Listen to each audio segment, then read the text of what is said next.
മൂർത്തിമത് ഭാവമായ ക്ഷേത്രഗോപുരങ്ങളിലെ തുറ്റുനോക്കിക്കൊണ്ട് നിൽക്കുന്ന ഭക്തലക്ഷങ്ങളുടെ കാഴ്ചയാണ് നമ്മളിപ്പോൾ കണ്ടുകൊണ്ടിരിക്കുന്നത്. ആറ്റുകാലും പരിസരവും ഭക്തി സാന്ദ്രം, മറ്റൊരു ചിന്തയില്ല.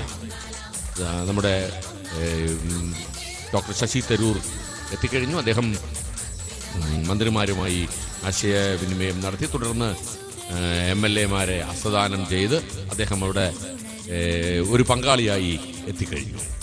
അദ്ദേഹത്തിൻ്റെ സാന്നിധ്യം ഒപ്പം എല്ലാവരെയും അതിശയിപ്പിക്കുന്ന രീതിയിലുള്ള അഭൂതപൂർവമായ ജനലക്ഷങ്ങളെ സാക്ഷ്യം നിർത്തിക്കൊണ്ടുള്ള ആറ്റുകാൽ പൊങ്കാലയ്ക്ക് അഗ്നി പകരാൻ ഇനി നിമിഷങ്ങൾ മാത്രം.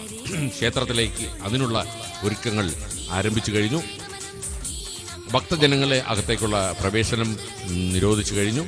ഇനി അകത്തുള്ള ചടങ്ങുകളാണ്. ക്ഷേത്രോചിതമായ ചടങ്ങുകൾക്ക് ശേഷമാണ് തന്ത്രി മുഖ്യൻ അഗ്നി വലിയ തിടപ്പള്ളിയിലേക്കും ചെറിയ തിടപ്പള്ളിയിലേക്കും കത്തിക്കുന്നത്. അതിനു മുന്നോടിയായി ക്ഷേത്രം തളിച്ച് ശുദ്ധമാക്കി കഴിഞ്ഞു. ഇനിയുള്ള ക്ഷേത്ര ചടങ്ങുകൾക്ക് ശേഷമാണ് ഈ പണ്ടാര അടുപ്പിലേക്ക് അഗ്നി എത്തിക്കുന്നത്. പറഞ്ഞാലും തീരാത്ത, ഒരുപക്ഷെ നമ്മൾ കണ്ടാലും മതി വരാത്ത ക്ഷേത്ര ഗോപുര ഭംഗിയാണ് എല്ലാവരെയും ആകർഷിക്കുന്നത്. അമ്മമാരുടെ കാത്തിരിപ്പ്, തങ്ങളുടെ കൈകളിൽ എല്ലാം തയ്യാറാക്കി അഗ്നി പകരാനുള്ള സമയം മാത്രം, അത് എപ്പോഴാണെന്നറിയാൻ വേണ്ടി കാത്തിരിക്കുന്ന ജനങ്ങൾ. വീണ്ടും ശ്രീകോവിലിൻ്റെ അകത്തേക്ക് എല്ലാവരും അക്ഷമരായി നോക്കി നിൽക്കുകയാണ്. എപ്പോഴാണ് ക്ഷേത്രത്തിലെ ചടങ്ങുകൾ കഴിഞ്ഞതിന് ശേഷം അഗ്നിയുമായി മേൽശാന്തി എത്തുന്നത് എന്നുള്ള നോട്ടത്തിലേക്കാണ് എല്ലാവരുടെയും കണ്ണുകൾ. ഒരുപക്ഷെ അങ്ങ് 10 കിലോമീറ്ററിനപ്പുറം ഇരിക്കുന്നവരും ഇപ്പോൾ കണ്ണു നട്ടിരിക്കുന്നത് ആറ്റുകാൽ ശ്രീകോവിലേക്കാണെന്ന് നമുക്ക് തോന്നും. അങ്ങനെയാണ് എല്ലാവരും തയ്യാറായി കഴിഞ്ഞത്. വിവിധ തുറയിൽ നിന്നെത്തിയിട്ടുള്ള മംഗമാർ തയ്യാറാകുന്നു തങ്ങളുടെ അടുപ്പുകളിലേക്ക് അഗ്നി ജ്വലിപ്പിക്കാൻ. തങ്ങളുടെ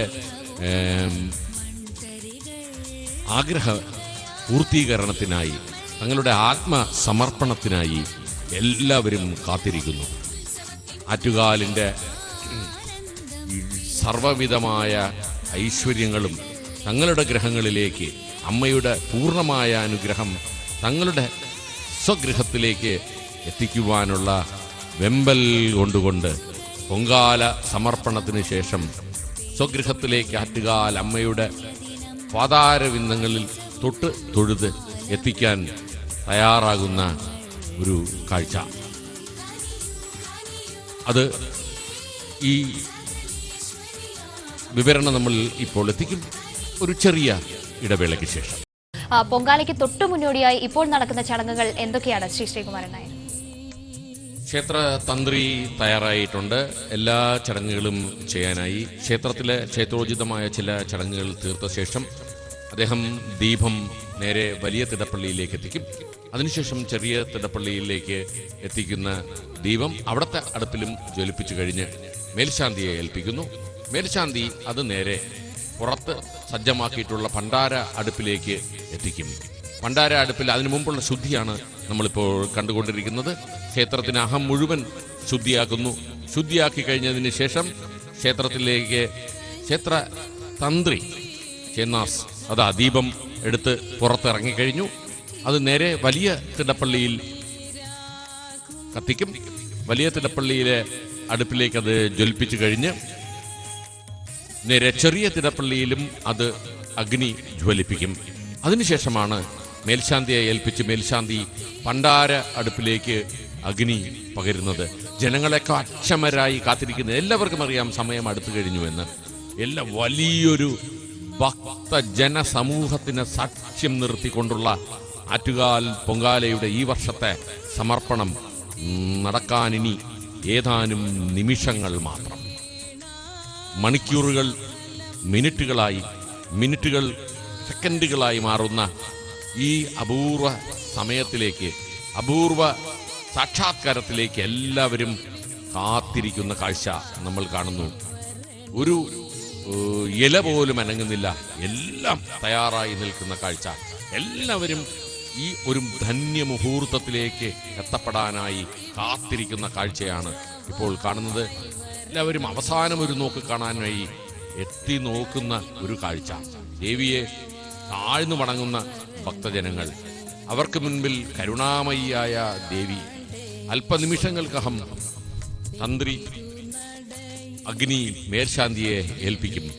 മേൽശാന്തി അത് പണ്ടാര അടുപ്പിലേക്ക് എത്തിക്കുന്നതോടുകൂടി വായ്ക്കുരവകളുടെയും ചെണ്ട വാദ്യ മേളങ്ങളുടെ അകമ്പടിയോടുകൂടി ആ പണ്ടാര അടുപ്പിലേക്ക് അഗ്നി ജ്വലിപ്പിക്കുമ്പോൾ 10 കിലോമീറ്റർ ചുറ്റളവിൽ ഭക്തിയുടെ നിറകുടമായി മാറിയ നമ്മുടെ മലയാളി മംഗമാരുടെ എല്ലാ അടുപ്പുകളിലേക്കും ആ അഗ്നി പകരും. അതോടുകൂടി അനന്തപുരിയിലെ ഒരു യാഗഭൂമിയുടെ സാക്ഷാത്കാരം ദൃശ്യമാകും. അതോടുകൂടി ആത്മനിർവൃതി അടഞ്ഞ് ഭക്തജനലക്ഷങ്ങൾ അമ്മയുടെ നാമം നാവിലൂടെ ഉരുവിടും. യാദേവി സർവഭൂതേഷു വിദ്യാരൂപേണ സംസ്ഥിത നമസ്തസ്യൈ നമസ്തസ്യൈ നമസ്തസ്യൈ നമോ നമഃ. യാദേവി സർവഭൂതേഷു മാതൃരൂപേണ സംസ്ഥിത നമസ്തസ്യൈ നമസ്തസ്യൈ നമസ്തസ്യൈ നമോ നമഃ എന്ന മന്ത്രം, അല്ലെങ്കിൽ സർവമംഗളമയിയായ ദേവിയുടെ എല്ലാ നാമങ്ങളും ഉരുവിടാൻ വെമ്പൽ കൊള്ളുന്ന ഭക്തജനങ്ങളുടെ മുന്നിലേക്ക് അല്പനിമിഷങ്ങൾക്കകം, വളരെ ചുരുങ്ങിയ നിമിഷങ്ങൾക്കകം ആ അപൂർവ മുഹൂർത്തം സജ്ജമാകും. എല്ലാവരും ദേവീ പ്രാർത്ഥനയോടുകൂടി തൊഴുകയോടുകൂടി അമ്മയുടെ മാത്രം നാമങ്ങൾ ഉരുവിട്ട് അക്ഷമരായി കാത്തിരിക്കുന്ന കാഴ്ച. ഇതിന്, ഈ ഭക്തിക്ക് എന്താണ് നിർവചനം? ഇതിന് നിർവചനമില്ല. എന്താണ് ഈ പറയുന്ന മന്ത്രം? ആ മന്ത്രത്തിനും വേറെ യാതൊരു അർത്ഥവുമില്ല. അമ്മ മാത്രം, സാക്ഷാത്കാരം, ഭക്തിയുടെ സാക്ഷാത്കാരം മാത്രം. അതാണ് എല്ലാവരുടെയും മനസ്സിൽ, എല്ലാവരും കാത്തിരിക്കുന്ന കാഴ്ച. ആറ്റുകാലും പരിസരവും മുഴുവൻ ജനങ്ങളെ കൊണ്ട് നിറഞ്ഞു കവിഞ്ഞു കഴിഞ്ഞിരിക്കുകയാണ്. ഇനി ഒരടുപ്പ് കൂടി ഉണ്ടാക്കാനുള്ള സ്ഥലം ആറ്റുകാൽ പരിസരത്തില്ല. അതുകൊണ്ട് തന്നെയാണ് 10 കിലോമീറ്റർ ചുറ്റളവിൽ നീണ്ടു നിവർന്ന് കിടക്കുന്ന ആറ്റുകാലിൻ്റെ മുഴുവൻ പരിസരവും ജനലക്ഷങ്ങളുടെ യാഗഭൂമിയായി അല്പനിമിഷങ്ങൾക്കകം മാറാൻ പോകുന്ന കാഴ്ച. ക്ഷേത്രത്തിനകത്ത് ക്ഷേത്രോചിത ചടങ്ങുകളുടെ ഏകദേശം അവസാന ഘട്ടത്തിലേക്കാണ്. ക്ഷേത്രത്തിൽ എല്ലാവരും കാത്തിരിക്കുന്ന കാഴ്ച, അക്ഷമരായി കാത്തിരിക്കുന്നു. എല്ലാവരും ആ ധന്യമുഹൂർത്തം നേരിൽ കാണാൻ, ആ ധന്യമുഹൂർത്തം തൊട്ടറിയുവാൻ, ആ ധന്യമുഹൂർത്തത്തിന് സാക്ഷികളാകുവാൻ കാത്തിരിക്കുന്ന ജനലക്ഷങ്ങൾ. നമ്മുടെ മന്ത്രിമാർ, നമ്മുടെ പ്രതിനിധികൾ, നിയമസഭാ സാമാജികർ, മേയർ, MP എല്ലാവരും തയ്യാറായി കഴിഞ്ഞിട്ടുണ്ട്. കൂടാതെ ക്ഷേത്രത്തിലെ മുഴുവൻ ഭാരവാഹികളും, ക്ഷേത്രത്തിലെ മുഴുവൻ ഭരണകർത്താക്കളും, ക്ഷേത്രത്തിലെ മുഴുവൻ ജോലിക്കാരും എല്ലാവരും ആ ഒരു അപൂർവ മുഹൂർത്തത്തിന് സാക്ഷികളാകാൻ തയ്യാറായി പണ്ടാര അടുപ്പിന് ചുറ്റും തയ്യാറായി നിൽക്കുന്ന കാഴ്ചയാണ് നമ്മൾ കാണുന്നത്. ഒപ്പം തന്നെ ജനലക്ഷങ്ങൾ കയ്യിൽ അഗ്നി പകരാനുള്ള എല്ലാ സാധന സാമഗ്രികളുമായി കാത്തിരിക്കുന്നു. ആ നിമിഷം അറിയണം, വായ്ക്കുരവ കേൾക്കണം, ചെണ്ടമേളം കേൾക്കണം. അതിനുശേഷം നിമിഷങ്ങൾ കൊണ്ട് അഗ്നി അങ്ങ് 10 കിലോമീറ്റർ ചുറ്റളവിലുള്ള എല്ലാ അടുപ്പുകളിലേക്കും എത്തിച്ചേരും.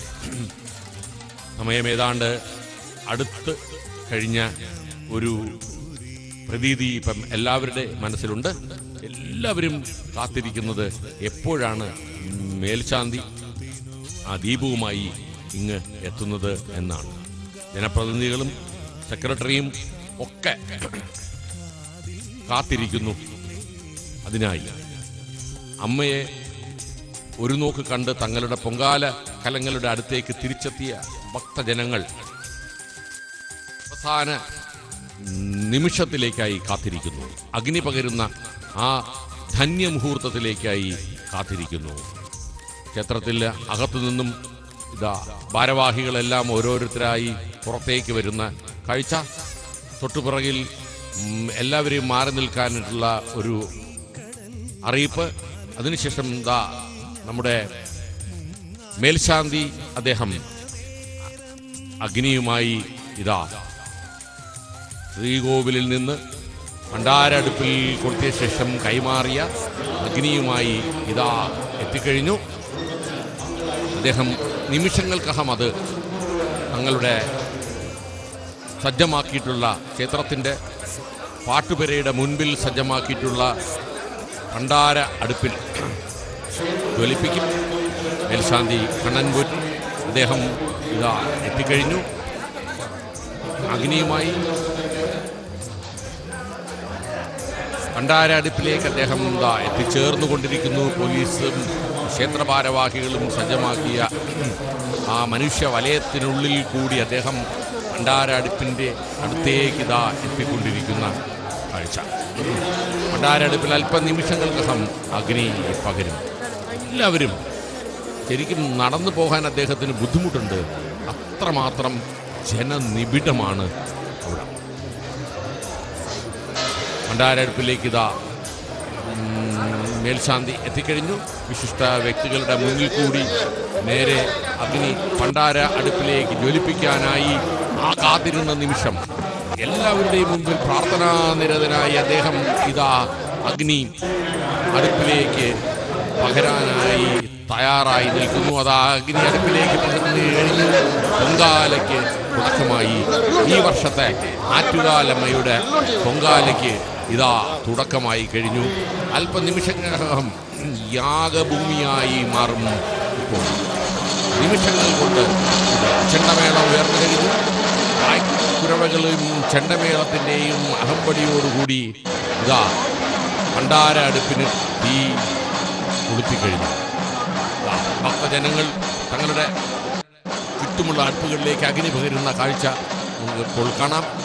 എല്ലാവരും തങ്ങളുടെ അടുപ്പിലേക്ക് ഭണ്ഡാര അടുപ്പിൽ ഇതാ അഗ്നി ജ്വലിച്ചുകൊണ്ടിരിക്കുന്നു. ഭണ്ഡാര അടുപ്പ് പൊങ്കാല തയ്യാറാകുന്നു. ദീപം തിരിച്ച് ആനയിക്കപ്പെടുന്നു ക്ഷേത്രത്തിലേക്ക്. ദാ ശ്രീപത്മനാഭന്റെ തിരുമുൻപിലും എല്ലാ അടുപ്പുകളിലേക്കും അഗ്നി ഇതാ പകർന്നു കഴിഞ്ഞു. ഓരോ അടുപ്പിലേക്കായി നിമിഷങ്ങൾ കൊണ്ട് അനന്തപുരി ഒരു യാഗാഗ്നിയായി മാറും. ആത്മനിവൃത്തിയുടെ നിമിഷങ്ങൾ. സെക്രട്ടറി ദക്ഷിണ നൽകിക്കഴിഞ്ഞു. ഭണ്ഡാര അടുപ്പ് സജ്ജമാക്കിയവർക്ക് മറ്റുള്ള അടുപ്പുകളിലെല്ലാം ദാ അഗ്നി ജ്വലിച്ചു കഴിഞ്ഞു. വിവിധ തരത്തിലുള്ള ആറ്റുകാൽ അമ്മയ്ക്ക് നിവേദിക്കുന്ന നിവേദ്യങ്ങളാണുള്ളത്. വെള്ളച്ചോറ്, ശർക്കര പായസം, ഇടിച്ചു പിഴിഞ്ഞ പായസം, തെരളി, പന്തീരുനാഴി, മണ്ടപ്പുറ്റ്, മോദകം, വത്സൻ, നെയ്പ്പായസം, പയർ നിവേദ്യം, അരവണ, 51 കലം നിവേദ്യം, 101 കലം നിവേദ്യം എന്നീ പ്രധാനപ്പെട്ട വഴിപാടുകളെല്ലാം തയ്യാറാക്കാനായി ജനലക്ഷങ്ങൾ തങ്ങളുടെ അടുപ്പുകളിലേക്ക് തീ പകർന്നു കഴിഞ്ഞു. വെള്ളച്ചോറ് പച്ചരി വേവിച്ചെടുത്ത വെള്ളച്ചോറാണ് തയ്യാറാക്കുന്നത്. ശർക്കര പായസം വേവിച്ച അരിയിൽ ശർക്കരയും തേങ്ങയും പഴവും ചേർത്ത് തയ്യാറാക്കുന്നു. ഇടിച്ചു പിഴിഞ്ഞ പായസം ചമ്പാ പൊടിച്ച പച്ചരി വേവിച്ച് ചുക്ക്, ഏലക്ക, പയറുപൊടി എന്നിവ ചേർത്ത് തേങ്ങാപ്പാൽ ഒഴിച്ചാണ് ഇടിച്ചു പിഴിഞ്ഞ പായസം തയ്യാറാക്കുന്നത്. അരിപ്പൊടി, ചെറുപയർ പൊടി എന്നിവ വറുത്തെടുത്ത് ശർക്കരയും നെയ്യും ചുക്കുപൊടിയും ഏലക്കയും എന്നിവ വെള്ളം ചേർക്കാതെ ഉരുട്ടിയെടുക്കുന്നതാണ് മണ്ടപ്പുറ്റ്. പന്തീരുനാഴി നിവേദ്യത്തിൽ 12.5 ഇടങ്ങഴി അഥവാ 50 നാഴി അരിയാണ് ഉപയോഗിക്കുന്നത്. വലിയ പാത്രങ്ങളിൽ ചമ്പാ പച്ചരിയിലാണ് ഇത് തയ്യാറാക്കുന്നത്. പയർ നിവേദ്യം ചെറുപയർ വേവിച്ച് ശർക്കര ചീകിയതും തേങ്ങ ചിരുകിയതും ചേർത്താണ് പയർ നിവേദ്യം തയ്യാറാക്കുന്നത്. പകുതി വേവാകുന്ന അരിയിൽ ശർക്കരയും ചെറുപയർ പൊടിയും ചുക്കുപൊടിയും ഏലക്കായും ചേർത്ത് കുറുക്കിയെടുക്കുന്നതാണ് അരവണ പായസം. അരിയിൽ ശർക്കര ചേർത്ത് വേവിച്ച് നെയ്യ്, ചുക്കുപൊടി, ഏലക്ക എന്നിവ ചേർത്തെടുക്കുന്നു നെയ്പായസത്തിന്. വേവിച്ച പയർ ശർക്കരയിൽ വരട്ടി ചുക്കുപൊടിയും ഏലക്കയും ചേർത്ത് അരിമാവിൽ മുക്കി വറുത്താണ് മോദകം തയ്യാറാക്കുന്നത്. വാഴയിലയിൽ അരിമാവൊഴിച്ച് അതിൽ ചിരകിയ തേങ്ങ, ശർക്കര, ചുക്കുപൊടി, ഏലക്ക എന്നിവ ചാവിയിൽ വേവിച്ചെടുക്കുന്നു വത്സൻ. തെരളി എന്നത് അരിപ്പൊടി, പഴം, ശർക്കര, ഏലക്ക, ചുക്കുപൊടി എന്നിവ തെരളിയിലയിൽ വച്ച് വേവിച്ചെടുക്കുന്നു. നേർച്ചകളായാണ് മറ്റ് പൊങ്കാലകൾ നടത്തുന്നത്. 51 കലം 101 കലം നിവേദ്യം നടത്തുന്നത്. 51 കലം നിവേദ്യത്തിൽ 49 കലം വെള്ളച്ചോറും 1 കലം ശർക്കര പായസവും പയർ നിവേദ്യവുമാണ് തയ്യാറാക്കുന്നത്. 101 കലത്തിൽ 99 കലത്തിലും വെള്ളച്ചോറും ഓരോ കലം ശർക്കര പായസവും പയർ നിവേദ്യവും. പൊങ്കാല നിവേദ്യം തയ്യാറാക്കുന്ന സ്ഥലത്ത് തന്നെ നിവേദിക്കണം എന്നതാണ് വിശ്വാസം. തീർത്തും തളിച്ച് നിവേദിച്ചതിനു ശേഷം മാത്രമേ പൊങ്കാലക്കലം അടുപ്പിൽ നിന്ന്